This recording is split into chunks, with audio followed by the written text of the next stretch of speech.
Item ಯಾವುದೇ ಇರಲಿ try ಮಾಡಿ ಆಚಿ ಚಿಕನ್ ಮಸಾಲಾ.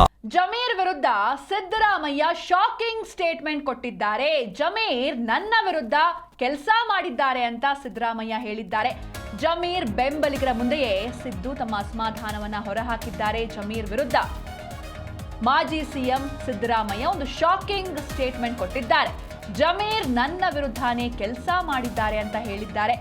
ಜಮೀರ್ ಬೆಂಬಲಿಗರ ಮುಂದೆಯೇ ಸಿದ್ದರಾಮಯ್ಯನವರು ತಮ್ಮ ಅಸಮಾಧಾನವನ್ನ ಹೊರಹಾಕಿದ್ದಾರೆ. ಜಮೀರ್ಗೆ ಸಚಿವ ಸ್ಥಾನವನ್ನ ನೀಡುವಂತೆ ಮಾಜಿ ಸಿಎಂ ಬಳಿ ಅವರ ಫಾಲೋವರ್ಸ್ ಏನಿದ್ರು ಅವರು ಮನವಿಯನ್ನ ಮಾಡಿದ್ರು. ಬೆಂಬಲಿಗರ ಮುಂದೆ ಜಮೀರ್ ವಿರುದ್ಧ ಸಿದ್ದು ಮಾತಾಡಿದ್ದಾರೆ. ಜಮೀರ್ ಅವರು ನಿಮ್ಮ ಪರಮಾಪ್ತರು, ಹೀಗಾಗಿ ಅವರಿಗೆ 2ನೇ ಹಂತದ ಕ್ಯಾಬಿನೆಟ್ ರಚನೆಯಲ್ಲಿ ಸಚಿವ ಸ್ಥಾನವನ್ನ ಕೊಡಿಸಿ ರೆಫರ್ ಮಾಡಿ ಅಂತ ಬೆಂಬಲಿಗರು ಹೇಳ್ತಾರೆ. ಅದಕ್ಕೆ ಮಾಜಿ ಸಿಎಂ ರಿಯಾಕ್ಟ್ ಮಾಡ್ತಾರೆ. ಏನಂತ, ಪರಮಾಪ್ತ ಆಗ್ಬಿಟ್ರೆ ಏನಪ್ಪ ಮಾಡೋದು, ನನ್ನ ವಿರುದ್ಧನೇ ಕೆಲಸ ಮಾಡಿದ್ದಾರೆ ಅಂತ ಜಮೀರ್ ವಿಚಾರದಲ್ಲಿ ಸಿದ್ದರಾಮಯ್ಯ ಒಂದು ಶಾಕಿಂಗ್ ಹೇಳಿಕೆ ನೀಡಿದ್ದಾರೆ. ಹೀಗಾಗಿ ಜಮೀರ್ ಕುರಿತು ಈ ಮಾತುಗಳಿಂದ ಹೊಸ ಚರ್ಚೆ ಶುರುವಾಗಿದೆ. ನಿಮಗೆ ನೀವು ಅವರ ಪರಮಾಪ್ತ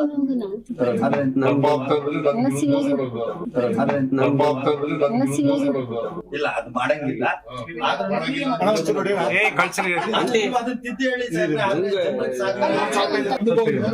ನಿಮ್ಗೆ ಸಾಹೇಬ್ರೆ ನೀವು ಅವರ ಪರಮಾಪ್ತ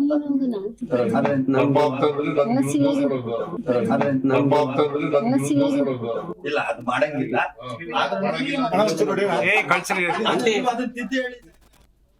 ಎಸ್, ಈ ಬಗ್ಗೆ ಹೆಚ್ಚಿನ ಮಾಹಿತಿಯನ್ನು ನೀಡ್ತಾರೆ ನಮ್ಮ ಪ್ರತಿನಿಧಿ ರಾಚಪ್ಪ ಸುತ್ತೂರು. ರಾಚಪ್ಪ, ಇನ್ನು ಸಿದ್ದರಾಮಯ್ಯನವರು ಜಮೀರ್ ವಿರುದ್ಧ ಈ ರೀತಿ ಹೇಳೋಕೆ ಕಾರಣ ಏನು ಅಂದ್ರೆ ಆಡಿಯೋ ವಿಚಾರನ? ಹಾಗಾದ್ರೆ ಇಬ್ಬರ ನಡುವೆ ವೈಮನಸ್ಸು ಮೂಡಿದ್ಯಾ, ಹೇಗೆ ಅಂತ? ಸಿಂಚನ, ಇದು ವೈಮನಸ್ಸು ಅಂತ ಹೇಳಲಿಕ್ಕೆ ಬರೋದಿಲ್ಲ.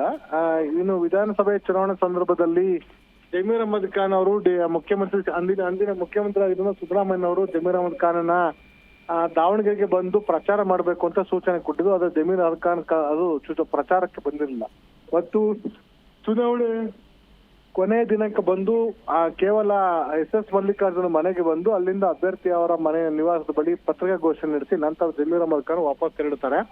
ಹಾಗಾಗಿ ನಾನು ಸೂಚಿಸಿದ್ರು ಸಹ, ನಾನು ಹೇಳಿದ್ರು ಸಹ ಇವರು ಅಭ್ಯರ್ಥಿ ಬಂದು ಅಲ್ಲಿ ಪ್ರಚಾರವನ್ನ ಮಾಡಿಲ್ಲ ಅಂತ ಅನ್ನೋದು ಮುಖ್ಯಮಂತ್ರಿ ಸಿದ್ದರಾಮಯ್ಯ ಅವರಿಗೆ ಒಂದು ಬೇಸರ ಇತ್ತು. ಆ ಒಂದು ಕಾರಣಕ್ಕೋಸ್ಕರ ಅಂತದೊಂದು ಆರೋಪವನ್ನ ಮಾಡಿದ್ದಾರೆ. ಹಾಗಾಗಿ ಅವರ ಬೆಂಬಲಿಗರೆಲ್ಲರೂ ಏನು ಬಂದು ಸಿದ್ದರಾಮಯ್ಯನ ಭೇಟಿ ಮಾಡಿಕೊಂಡು ಮನವಿಯನ್ನ ಮಾಡಿದ್ದಾರೆ. ಆ ಸಂದರ್ಭದಲ್ಲಿ ಅವರು ಬೇಸರಗೊಂಡಿದ್ದಾರೆ. ನನ್ನ ವಿರುದ್ಧವೇ ಅವ್ರು ಕೆಲಸ ಮಾಡಿದ್ದಾರೆ, ನಾನು ಅವ್ರನ್ನ ಹೇಗೆ ಸಚಿವನ್ನ ಮಾಡ್ಲಿ ಅಂತ ಒಂದು ಹೇಳಿಕೆನ ಕೊಟ್ಟಿದ್ದಾರೆ. ಹಾಗಾಗಿ ಇದು ಅವರ ಬೆಂಬಲಿಗರ ಕೊಟ್ಟಂತ ಹೇಳಿಕೆಗೆ ಕೌಂಟರ್ ಆಗಿ ಕೊಡುವಂತ ಹೇಳಿಕೆನ ಅಥವಾ ನಿಜವಾಗ್ಲೂ ಸಿದ್ದರಾಮಯ್ಯನವರಿಗೆ ಅವ್ರ ವಿರುದ್ಧ ಅಸಮಾಧಾನ ಆಗಿದೆ ಅಂತ ಅನ್ನೋದು ಗೊತ್ತಿಲ್ಲ. ಯಾಕಂದ್ರೆ ಈ ಸಿದ್ದರಾಮಯ್ಯನವರು ಸಹ ಜಮೀರ್ ಅಹಮದ್ ಖಾನ್ ಅವರನ್ನ ಸಚಿವ ಸಂಪುಟಕ್ಕೆ ಸೇರಿಸಬೇಕು ಅಥವಾ ಮೊದಲ ಬಾರಿನೇ ಸಚಿವರಾಗಿ ಪ್ರಮಾಣವಚನ ಸ್ವೀಕಾರ ಮಾಡ್ಲಿಕ್ಕೆ ಅವರು ಎಲ್ಲ ಒತ್ತಾಯವನ್ನು ಸಹ ಸಿದ್ದರಾಮಯ್ಯ ಮಾಡಿದ್ರು. ಆದ್ರೆ ಅವ್ರಿಗೆ DK ಶಿವಕುಮಾರ್ ಅವರು ಪಕ್ಷ ವರಿಷ್ಠ ಅವಕಾಶನ ಕೊಟ್ಟಿರಲಿಲ್ಲ.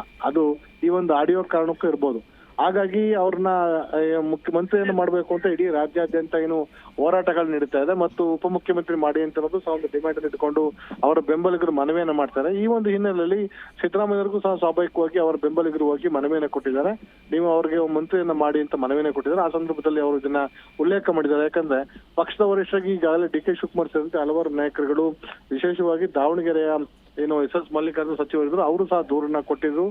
ಈ ಒಂದು ಪ್ರಕರಣದಲ್ಲಿ ಜಮೀರ್ ಅಹಮದ್ ಖಾನ್ ನಮ್ಮ ಅಭ್ಯರ್ಥಿ ವಿರುದ್ಧವಾಗಿ ಕೆಲಸವನ್ನು ಮಾಡಿದ್ದಾರೆ ಮತ್ತು SDB ಅಭ್ಯರ್ಥಿ ಪರವಾಗಿ ಕೆಲಸವನ್ನ ಮಾಡಿ ಅವ್ರಿಗೆ ಅನುದಾನ ಸೇರಿದಂತೆ ಅಂದ್ರೆ ಹಣಕಾಸಿನ ಸೌಲಭ್ಯ ಸೇರಿದಂತೆ ಎಲ್ಲ ರೀತಿ ಸೌಲಭ್ಯನ ಕೊಟ್ಟು ನಮ್ಮ ಅಭ್ಯರ್ಥಿಯ ಅಧಿಕೃತ ಕಾಂಗ್ರೆಸ್ ಅಭ್ಯರ್ಥಿ ವಿರುದ್ಧವಾಗಿ ಕೆಲಸ ಮಾಡುವಂತ ಕೆಲವೊಂದು ಪ್ರಯತ್ನವನ್ನ ಮಾಡಿದ್ದಾರೆ ಅಂತ ಅನ್ನೋದನ್ನ ದೂರು ಸಮೇತ ಕೊಟ್ಟಿದ್ದು. ಆ ಒಂದು ಹಿನ್ನೆಲೆಯಲ್ಲಿ ಈಗ ಅವರಿಗೆ ಸಚಿವ ಸ್ಥಾನ ಕೈ ತಪ್ಪಿದೆ. ಇದನ್ನೆಲ್ಲೂ ಸಹ ಪರಿಗಣಿಸಿಕೊಂಡು ಜಮೀರ್ ಅಹಮದ್ ಖಾನ್ ಕೊಟ್ಟಂತ ಹೇಳಿಕೆ ಇರ್ಬೋದು ಅಥವಾ ಏನು ಅವರು ಅವರ ಒಂದು ಆಡಿಯೋನ ಉದ್ದೇಶಪೂರ್ವಕ ಬಿಡುಗಡೆ ಮಾಡುವ ಮೂಲಕ ಅವರ ಸಚಿವ ಸ್ಥಾನದಿಂದ ವಂಚಿಸುವ ಪ್ರಯತ್ನವನ್ನ ನಡೆದಿದೆ ಅಂತ ಅನ್ನೋದನ್ನ ಸಿದ್ದರಾಮಯ್ಯ ಗಮನ ತರಕ್ಕೆ ಮತ್ತು ಅದನ್ನ ಒತ್ತಾಯ ಮಾಡಿ ಅವ್ರ ಸಚಿವ ಸಂಪುಟ ಸ್ಥಾನ ಕೊಡಿ ಅಂತ ಡಿಮ್ಯಾಂಡ್ ಮಾಡ್ಲಿಕ್ಕೆ ಅವರ ಬೆಂಬಲಿಗರು ಸಿದ್ದರಾಮಯ್ಯ ಭೇಟಿ ಮಾಡಿದ್ರು. ಆ ಸಂದರ್ಭದಲ್ಲಿ ಸಿದ್ದರಾಮಯ್ಯ ಅಂತ ಹೇಳಿಕೆ ಕೊಟ್ಟಿದ್ದಾರೆ. ಅದು ಒಂದು ಹೇಳಿಕೆ ಆಡಿಯೋ ಪ್ರಕರಣ ಬಯಲಾಗಿದ್ದ ಕಾರಣಕ್ಕೂ ಇರ್ಬೋದು. ಎರಡನೇದಾಗಿ ಸಿದ್ದರಾಮಯ್ಯ ಅವರು ಕೊಟ್ಟಂತಹ ಒಂದು ಸೂಚನೆಯನ್ನ ಜಮೀರ್ ಅಹಮದ್ ಖಾನ್ ಪಾಲಿಸಿಲ್ಲ ಅಂತ ನಾವು ಬೇಸರನ ಇರಬಹುದು. ಒಟ್ಟಾರೆಯಾಗಿ ಜಮೀರ್ ಅಹಮದ್ ಖಾನ್ಗೆ ಈ ಒಂದು ಆಡಿಯೋ ಪ್ರಕರಣ ದಾವಣಗೆರೆ ಪ್ರಕರಣ ಏನಿದೆ ಅದು ದೊಡ್ಡ ಮಟ್ಟದಲ್ಲಿ ಹಿನ್ನಡೆಯನ್ನು ಉಂಟು ಮಾಡಿದೆ. ಅದರ ಮುಂದುವರೆದ ಭಾಗ ಈ ಒಂದು ವಿಡಿಯೋ ಆಗಿದೆ. Sinchana. Okay, thank you Rachappa Suttur ನಿಮ್ಮೆಲ್ಲ ಡೀಟೇಲ್ಸ್ಗಾಗಿ. ನಿಮ್ಗೆ ಸಾಹೇಬ್ರೆ ನೀವು ಅವರ ಪರಮಾಪ್ತ ಆದ್ರೆ